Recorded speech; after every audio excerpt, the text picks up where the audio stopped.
Baik Tribuners, selamat siang, melaporkan dari Jalan Lintas Indralaya Prabu Muli, tepatnya di Desa Payakabung, Kecamatan Indralaya Utara, Ogan Ilir. Saat ini sedang terjadi kemacetan panjang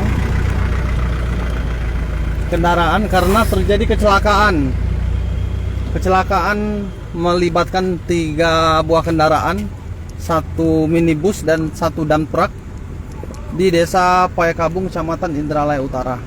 Saat ini kemacetan masih terjadi di Jalan Lintas Indralaya Prabu Muli. Kecelakaan sekitar pukul 10.45 siang. Tidak ada korban jiwa.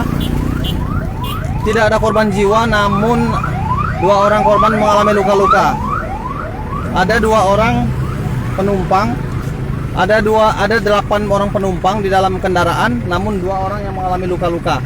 Saat ini arus lalu lintas dari Indralaya menuju Prabu Muli maupun sebaliknya tersendat karena masing-masing kendaraan ingin saling mendahului, sehingga terjadi penumpukan di kedua lajur kendaraan. Maksud kami di kedua jalur.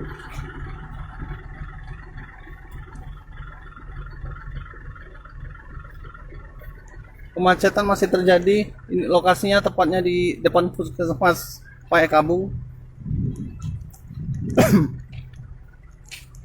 Ini kendaraan menuju ke arah Palembang. Nah, sebagian kendaraan ada yang mematikan mesin karena masih tersendat. Bagi Tribuners maupun warga yang ingin mengakses dari Indralaya Prabu Muli, disarankan untuk mencari jalur lain karena saat ini kemacetan masih terjadi dan petugas Satlantas Polres Ogan Ilir masih berupaya mengurai kemacetan dengan bantuan warga. Nah, itu kendaraan dari arah Prabu Muli masih parkir.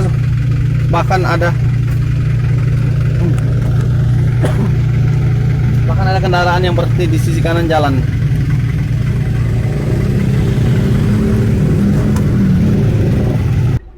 Ya Tribuners, ini dia jenazah, mobil ambulan membawa jenazah hendak menuju Jakarta.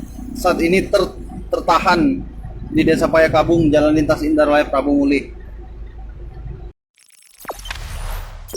Jangan lupa subscribe, share, komen, dan like ya.